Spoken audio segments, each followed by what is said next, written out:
Salutare toată lumea și bine am găsit la un nou joculeț pe acest canal. Astăzi ne vom juca un joculeț al copilăriei mele, ca să spun așa, imediat să pun și o cameră așa bine, așa bun. Un joculeț al copilăriei mele care se numește Slime Rancher cu niște chestii absolut adorabile. Uitați-vă la ele, ce rău ce sunt. Ce faci, mă, tu? Ce faci tu? Da. Tu, la tine mă uit. Uite cum sare el, ia uite. Ok. Eu știu, ok, avem și un pui de găină, nu chiar doi. Eu știu cum se joacă acest joculeț. Deci o să fac tactica mea la acest joculeț, să zic așa.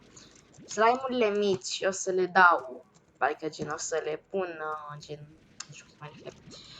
O să scap de ele, adică să le duc în sălbăticie, să-și trăiască copilăria sau aventura sau cât de mici sunt ele, habar n-am. Așa să hrănesc slime-urile, ca să le dau, am nevoie de plorturi, copii. Plorturi. Mâncați! Am mâncat, băiatul meu. Bun, mersi de plort. Acum v-ați văzut și tutorial, n-am nevoie. Bun, unde ești tu? Așa, bun. Am nevoie de toate slime-urile micuțe. Cred că sunt toate, nu mai văd.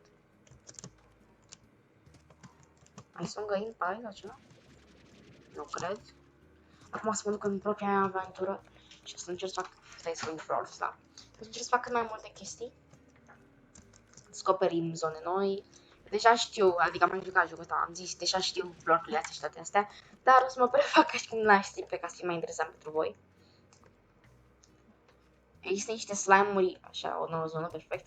Există niște slime-uri extrem de mari care dau niște chei, vedeți acolo în stânga, se pare. De fapt, nu cred că vedeți, pentru că nu am nicio cheie, asta nu vedeți. Imediat. Așa. Da, nu vedeți pentru că nu am nicio cheie. Și va trebui să hrănim niște slime-uri mari și să le explodăm ca să avem chei, mai exact. Eu o să culeg aici niște fructe. Pentru slime-ul mare care știu eu, că trebuie să-l hrănim și să explodăm. Nu mă gândesc la prostii.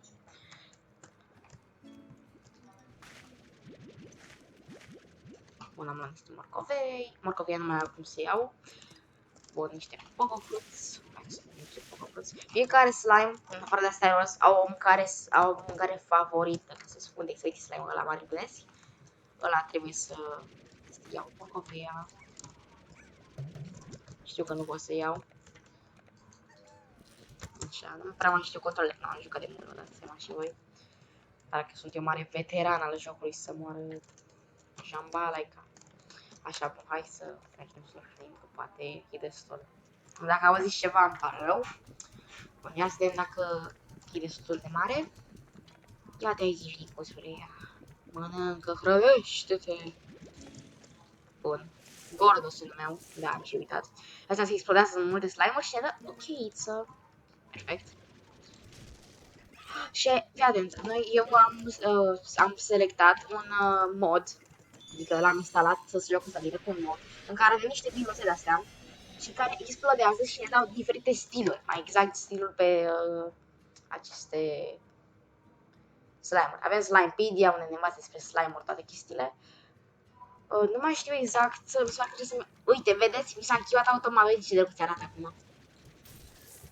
Uite, asta e un tip nou de slime. Asta e un tip nou de fruct. O să le descoperă pe toate. Și astea e un tip nou de legumă. V-am zis, fiecare slime are un tip preferat de mâncare. Ciuberie preferata unui slime licorici, l-ați văzut acolo. Uite, acolo luminează el, drăguțul. Mi se pare că undeva prin zona asta o să avem și jackpack la un moment dat și toate cele. Și da, poți mori în jocul ăsta, doar că na, ai vieți infinite. Undeva prin zonele astea este un slime gord de la mare, cum ați văzut și pe la roz, doar că nu e gen... Nu, să vedeți. Astea sunt niște bire, care o puteți să le deschide la un moment dat, dar că mai, nu acum. Și acum avem o cheie, că vedeți acolo în stânga, nu știu, nu văd, pentru că am filmare acolo, mi-apare. Asta mă refer. Avem și energie, putem să facem upgrade-uri. Unde e, mă, intrarea? E undeva pe aici, știu sigur. Dar nu mai găsesc acum, că sunt eu prost. Mă rog, nu avem nevoie acum. Astea sunt chestiile alea pentru descoperirea hărții, da. Și aici avem, uite, slime pisicuțe, slime. Bun. Căută știm vreo 3 tipuri de slime-uri.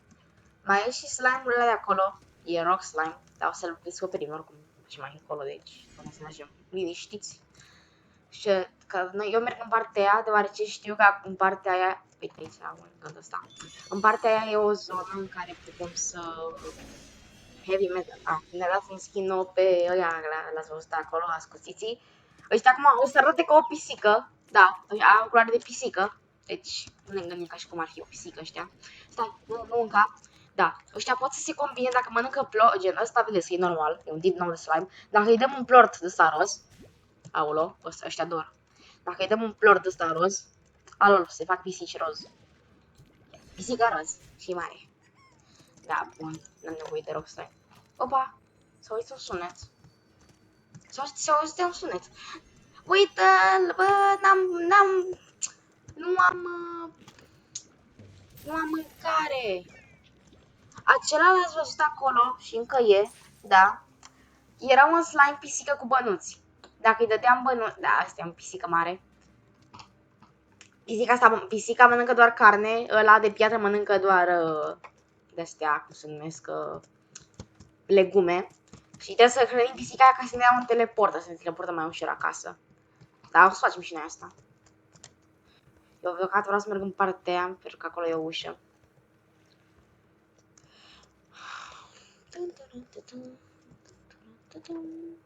Vă place jocul? Mie îmi place, chiar și mie cred jocul. Pentru mine. Bun. Punem cheia. Și ni se deschide mare poartă ce ni se deschide. Moss blanket.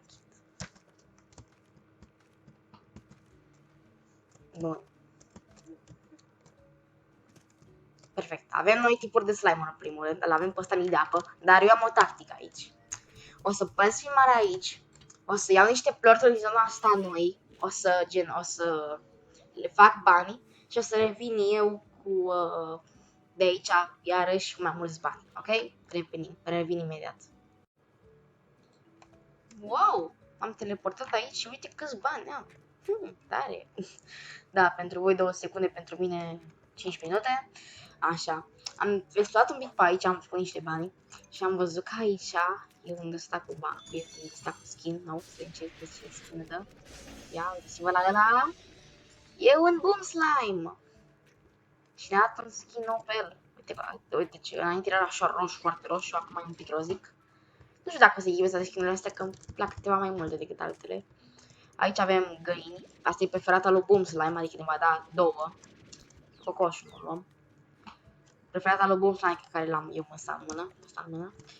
Și e preferata lui, deci ne va da 2 plorturi când îl hrănim cu această găină. Aici n-am avut noroc și nu se să niciun slime de la forțini. Asta e preferata pisicii de aia micuțe, care ați văzut-o de multe ori și e acolo. Și te va da 2 plorturi. Dacă hrănim, dacă deocamdată nu prea ne bazăm pe pisici, mai târziu ne bazăm, o să vedeți și de ce. Hai că sărăm pe aici, găsim noi slime-uri pentru mine. Uite o cutie, în zona aia. Eu sunt forțini după cutii. E atunci, e ca bănuți. E bun, sunt bănuți. Poate găsim, uite, un treasure pod ăsta care putem să-l deschidem mai târziu. Bun. Hai să mergem în aventura vieții noastre.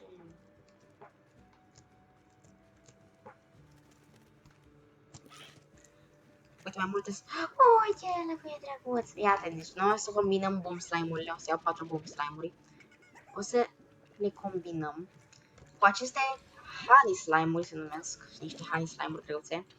Deci avem nevoie de mâncare pentru honey slime. Uite, s-a combinat ăștia. Avem nevoie de mâncare pentru honey slime. O să iau niște game pentru că ăsta mănâncă orice. Unde este?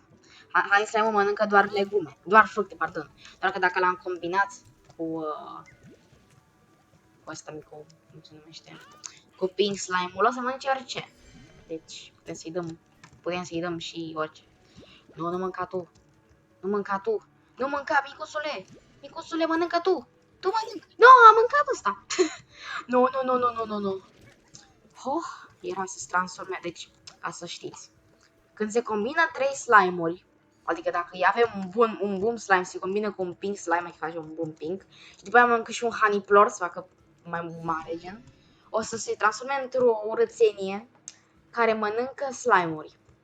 Și mâncarea preferată a urățeniei aia, ghiși ce sunt. Sunt păstori așa de slime-uri care suntem noi. Că noi suntem mâncarea lui preferată. Vă prindeți. Aici sunt niște oameni, niște slime-uri de care n-au mâncat de 5 zile. Au de mai mult chiar. Și vor să ne mânce pe noi. Chiar aici avem honey slime-uri și combinații de astea. Avem meat mangoul, preferat al lui honey slime. Și vom face fermă. Ia, mănâncă tu unde ăsta. A, bă, mănâncă! A, uite unul. Mai e unul aici. Mai sunt. Bă, da, nimeni. Gata, acum avem asta. Gata, perfect. Acum avem combinația. Avem nevoie doar de... Așa, n-am nevoie de găini de-astea. Că poate mai luăm un gen nou de ceva. Mai multe chestii pe acelea. Avem bomb slime-uri. Eu mai fost o dată pe aici și mă gândeam că se spawneze iarăși. Sunt niște slime-uri de apă. Doar că nu prea le văd pe aici. I-am luat câteva, sunt acasă la mine câteva. Dar mă gândeam că se mai spawneze câteva. Dar aparent nu. Din păcate... Oh, avea o pisică de aia mare, bă! Ok, fii atent, deci există două feluri de pisici. Pisicile Hunter și pisicile normale. Și ai văzut o pisică Hunter. Unde e? Unde e pisica Hunter? Ăla are un boom, mă. Uite, așa o să avem noi slime-urile. Boom de astea. Unde e pisica aia Hunter? Bă, că am văzut-o, să mor de n-am văzut-o. Uite-o, bă, că se face invizibilă. Ba, mă jur că am văzut-o. Mă jur pe ce vrei tu că am văzut-o. Unde-i, bă? Bă, vreau să... A fost un tar în apă. Că... Da, posibil ca pisica mare să se fi transformat până atunci. Uite, un paddle slime! Da, ăsta e un slime de apă. Sunt cam slime-urile mele preferate, slime-urile de apă. Slime-urile de apă nu se pot combina cu alte slime-uri. Pot fi doar ele și au nevoie de niște spații diferite, mai exact niște ponturi. Ponturi, hai să numesc ponturi. Așa. Și au nevoie de așa ceva. Și am ajuns acasă prin teleport. O să vindem doar cu unul. Bun, și uite, mai am făcut aici un pont cu slime-urile de apă. Cam le-am adunat eu. Și slime-urile de apă au skin special, doar că încă nu trebuie să le găsim. Trebuie să le găsim skin-ul. Bun, aici o să avem slime-urile bun. Deci, hop, n-am nevoie de muzică. Airnet, Lord Collector și mâncare pot să le dau și singur. Perfect, deci hop, hop, hop, hop. Mănâncă tu, mănâncă tu, mănâncă tu și tu. Deci mâncați toți, adică. Mâncați toți, copii. Să vă faceți mari. Așa. Bun, bravo, bravo. Mănâncă și tu, copile. Ha, bă! Trebuie să te hrănesc eu. Au, mi-ai dat de mai jurit. Bun, bravo. Mănâncă tu așa un pic. Și punem mare grădină să se facă. A garden. Nu avem bani. Slab of me. Știi cum e? Slab of Putin. Acum e slab of me. Bun, cred că acum o să punem. Bun. Garden. Perfect. Punem mango-ul și crește aici. Și cam atât cu a fost acest episod. Dacă v-a plăcut, nu uitați să apăsați pe butonul ăsta drag și vom vedea aceste episoade cu niște chestii foarte drăguțe și nu de slime-uri. Așa. Cred că am luat intro-ul meu de la canal. Da. O să fac episoade mai lungi de acum, ascultăm și profilele astea mici. Am făcut destule multe progrese azi și m-am cuidat și pentru și data viitoare. Salut și pa, pa!